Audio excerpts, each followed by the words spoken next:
Max Cady. Max Cady, portrayed by Robert De Niro in 1991's Cape Fear, is constructed as a self-anointed instrument of divine vengeance, and the character functions as a psychological engine built on religious distortion, legal obsession, and methodical retaliation. Understanding his architecture begins with the fundamental shift that Scorsese and De Niro introduced compared to the 1962 film and the original novel. Because the earlier versions showcase Cady as a violent ex-con driven by conventional criminal malice, while the 1991 reinterpretation reframes him as a man who believes he has been chosen by scripture to punish moral corruption. This transformation was not cosmetic, it was engineered through De Niro's extensive immersion into the language and structure of fundamentalist theology, since he studied multiple versions of the Bible, cross-referenced concordances, reviewed Pentecostal worship practices, and incorporated the Book of Job as Cady's philosophical backbone, allowing the character to weaponize biblical text with the precision of legal argument. These choices manifest visually through the tattoos that De Niro personally helped design, since they do not function as decoration but as narrative evidence explaining Cady's self-constructed identity. Phrases about betrayal, judgment, and punishment operate as doctrinal justifications for his calculated pursuit of Sam Bowden. The tattoos also provide a structural key for understanding his psychology, because each one is an externalized assertion that he views suffering, imprisonment, and revenge as sacred assignments rather than criminal actions.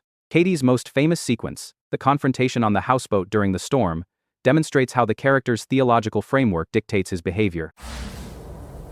The people called Samuel G. Boat.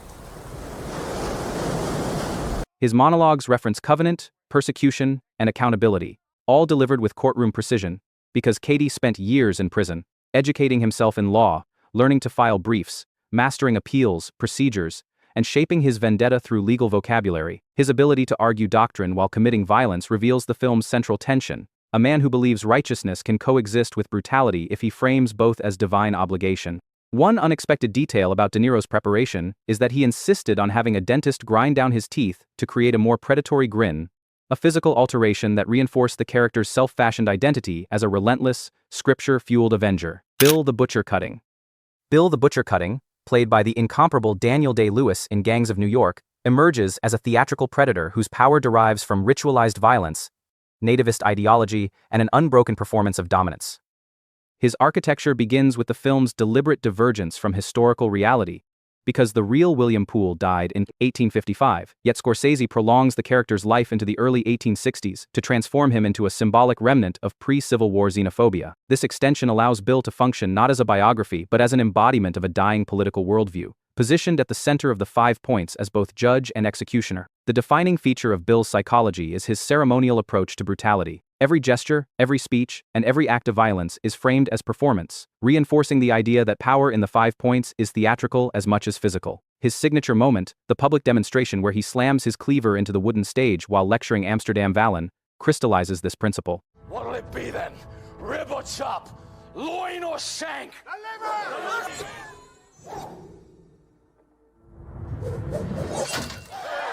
Bill treats intimidation as a civic ritual, believing that order emerges only when fear is administered with precision and spectacle. His eye contact, controlled posture, and slow enunciation in these sequences reveal a man who uses performance as enforcement, shaping the 5 points through stagecraft as much as through strength. Daniel Day-Lewis built this theatrical brutality through extreme method immersion. He maintained Bill's rasping 19th-century dialect even off camera, wore period-appropriate clothing in freezing temperatures, and stayed in character so completely that crew members avoided casual conversation with him. One distinctive part of his preparation was his habit of provoking confrontations with strangers while shooting in Rome, not out of recklessness but to sustain the volatile readiness Bill required. This constant psychological tension helped generate the character's signature stillness, the sense that he could explode into violence without warning yet preferred to control a room through poise and cold authority. Day-Lewis trained with real butchers to study knife handling and carcass breakdown, allowing Bill's casual manipulation of blades to appear instinctive rather than choreographed. This grounded the character's savagery in practiced skill, reinforcing that his violence is not chaotic impulse but a disciplined craft. Jordan Belfort. Jordan Belfort, portrayed by Leonardo DiCaprio in The Wolf of Wall Street from 2013, represents a portrait of unrestrained capitalist appetite, where financial fraud, performative leadership, and chemical excess merge into a single, self-reinforcing system of obsession. The architecture of the character begins with the film's structural decision to present Belfort not as a conventional antagonist but as an unreliable narrator whose charisma masks the underlying mechanics of white-collar criminality. Every scene is constructed to show how persuasion, confidence, and spectacle function as financial instruments, allowing Belfort to turn emotional manipulation into profit. The backbone of Belfort's psychology is his belief that reality can be reshaped through performance. DiCaprio's delivery reflects this principle through rapid cadence, exaggerated gestures, and relentless eye contact, all of which mirror salesroom conditioning techniques used in high-pressure brokerage environments. His famous "Sell Me This Pen" sequence demonstrates how Belfort anchors value not in product quality but in manufactured urgency, teaching his brokers to generate need rather than respond to it. The film repeatedly shows that Belfort's true skill is not market analysis but theatrical dominance, transforming stock manipulation into a motivational ritual. Actor preparation deepens the character's manic architecture. Scorsese allowed extensive improvisation, giving DiCaprio freedom to escalate energy, interrupt dialogue, and shift tone mid-sentence, which produces the chaotic rhythm that defines Stratton Oakmont's culture. One of the clearest examples occurs during the office party scenes, where DiCaprio and Jonah Hill improvised extended stretches of dialogue. I know. Stop. EJ Entertainment.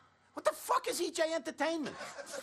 Well, that's, Yeah, George, what's EJ Entertainment? Describe this? George, what is that? Creating the spontaneous, drug-drenched atmosphere on which Belfort's empire depends. This improvisational freedom mirrors the unregulated financial world Belfort occupies, where limits disappear as long as profits rise. The film also embeds subtle structural commentary through casting choices. The same actress, Fran Lebowitz, appears early as one of Belfort's employees, and later as the judge who sentences him, implying that the boundary between financial recklessness and institutional authority is thinner than it appears. This double placement reinforces the thematic argument that the systems meant to restrain greed are often shaped by the same cultural impulses that fuel it.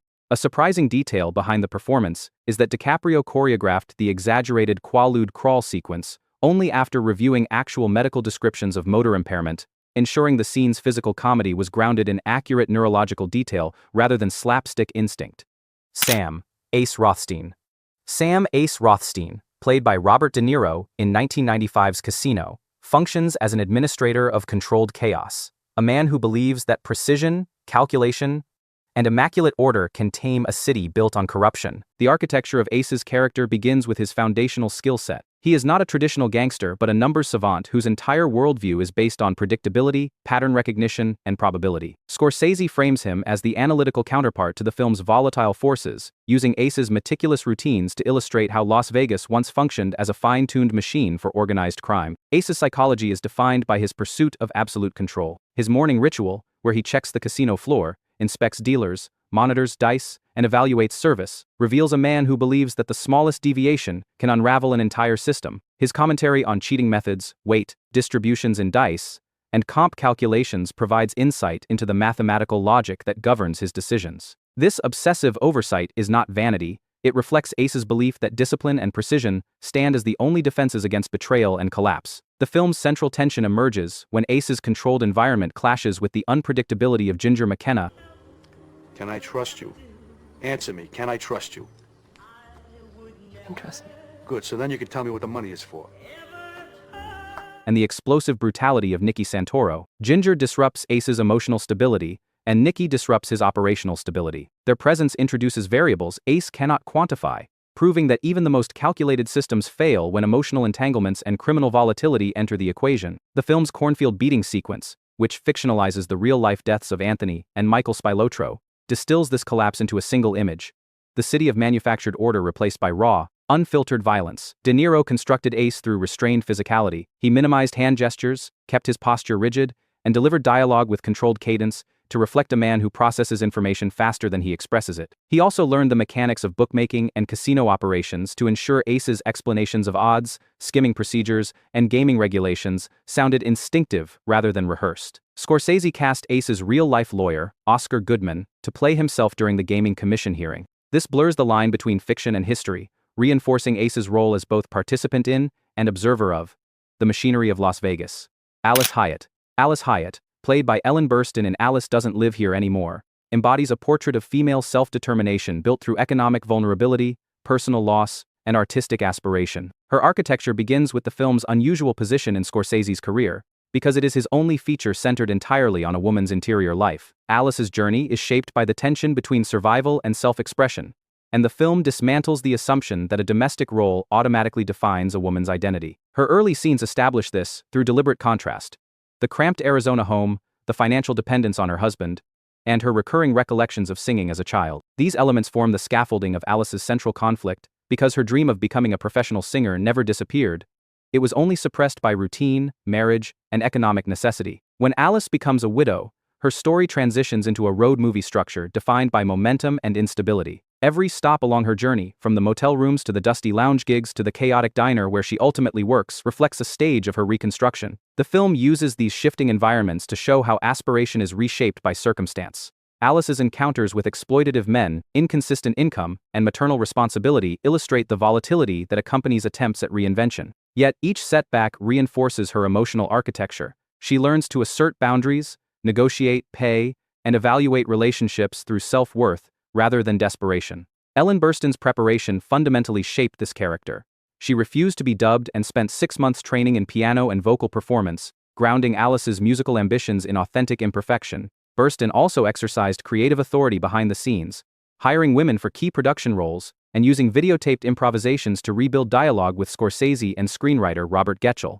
This collaboration formed the film's naturalistic tone, allowing Alice's voice to dictate the emotional logic of each scene. A notable detail from production is that when Burstyn won the Academy Award for Best Actress, she did not attend the ceremony, and Scorsese accepted the award on her behalf while she was performing on Broadway. This real-world moment mirrors the character's journey, a woman pursuing her craft even as major recognition arrives elsewhere. Tommy DeVito, Joe Pesci's Tommy DeVito in Goodfellas, stands as the cinematic embodiment of volatility, where charm, humor, and lethal unpredictability operate as a single, inseparable behavioral system. The architecture of Tommy's character begins with Scorsese's decision to root him in the real-life figure of Thomas DeSimone, who was younger, leaner, and even more violent than his on-screen counterpart.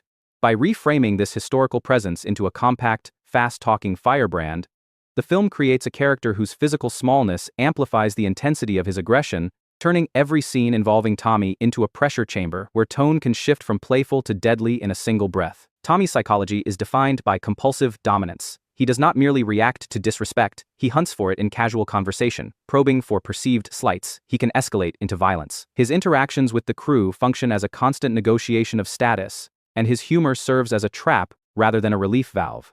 The funny how sequence distills this architecture perfectly. The scene begins with convivial storytelling, but Tommy modulates his voice, eye contact, and pacing until the air becomes charged with threat. The transition is so seamless that even the other mobsters cannot determine whether he is joking. You know, the way you tell the story and everything. Funny how? I mean, what's funny about it? Tommy, no, you got it all wrong. Oh, Anthony.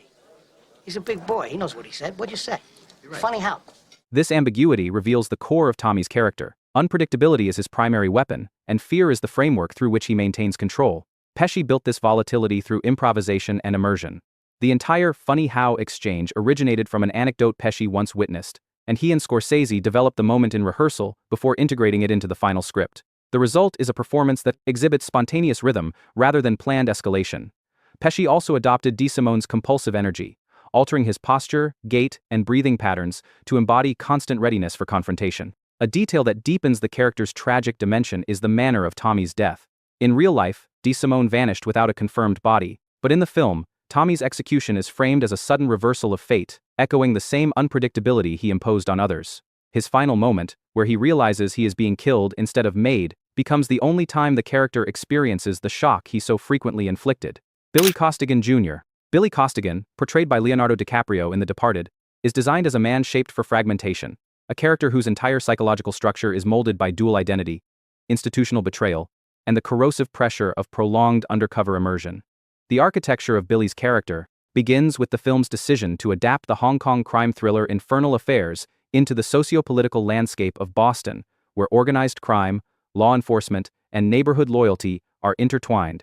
Billy becomes the embodiment of a system that requires self-erasure to function. His family background links him to South Boston criminal culture, yet his education and moral compass pull him towards state service, positioning him as a figure who belongs fully to neither world. Billy's psychological conflict emerges from the mechanistic way the police system deploys him. After being identified as someone with a criminal-adjacent family history, Billy is shunted into an undercover operation that systematically dismantles his identity. The department forces him into isolation, strips him of institutional protection, and denies him any stable sense of belonging. His escalating anxiety, tremors, and erratic emotional responses illustrate the cumulative strain of inhabiting a persona that must remain believable to the criminal world, while being constantly doubted by the institution that controls him. This dual pressure creates a slow internal collapse that is visible in Billy's clipped speech, sudden outbursts, and hypervigilance. DiCaprio's performance builds this unraveling through deliberate physicalization. He maintained tension in his shoulders, adopted rapid, shallow breathing during high-risk scenes. You accused me once. I put up with it. You accused me twice. I quit. You pressure me to fear for my life, and I will put a fucking bullet in your head as if you were anybody else. And carried his weight unevenly to convey constant internal agitation. He also researched the psychological effects of undercover work, noting how extended duplicity fractures an agent's sense of self. These details inform moments such as Billy's explosive confrontation with the police psychiatrist, where his emotional outburst is driven not by plot but by the cumulative erosion of psychological boundaries. DiCaprio worked with real Massachusetts state police officers to understand undercover protocols, learning how informant handling, coded communication, and compartmentalization function in practice. This grounding helps the film depict undercover work not as glamorous subterfuge but as a slow, grinding deterioration of identity, culminating in Billy's abrupt death, which arrives not as narrative shock but as the final, violent confirmation that neither side of the system was built to protect him. Karen Hill. The character of Karen Hill in Goodfellas, played by Lorraine Bracco, serves as the essential civilian point of entry into the mafia world, crafted to show how seduction, material thrill, and gradual moral compromise can pull someone with no criminal background into an ecosystem defined by violence and corruption. The architecture of Karen's character begins with her outsider status. She is not raised in mafia culture, and her early scenes frame her as skeptical, irritated by Henry's lateness, and uneasy around his friends. Yet this skepticism dissolves rapidly once she witnesses the social power, financial abundance, and insulated privilege that accompany Henry's lifestyle. The famous Copacabana long take, where Henry escorts Karen through the back corridors and directly to a front row table, becomes her initiation ritual.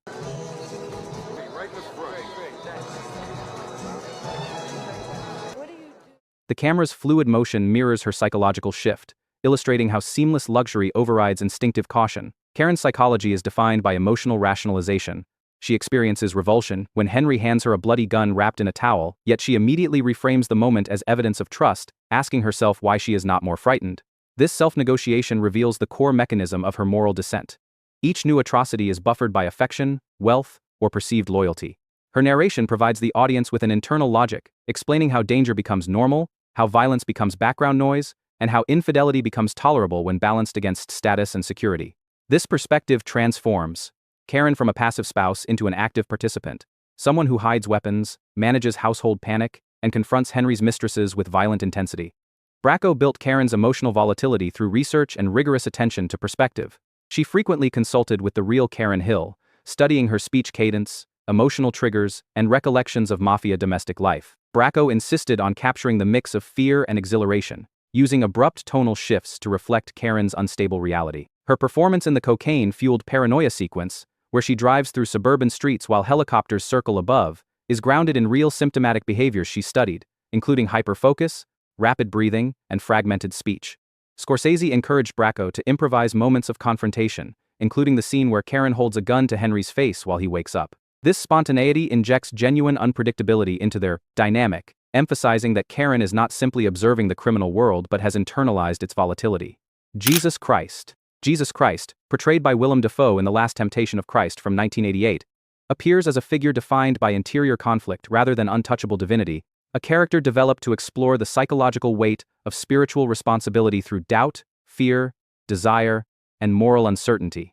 The architecture of Scorsese's interpretation begins with the film's foundational departure from traditional religious depictions. Rather than presenting Jesus as omniscient and unwavering, the narrative positions him as a man grappling with divine calling, intrusive visions, and the terrifying possibility that his mission might be self-imagined.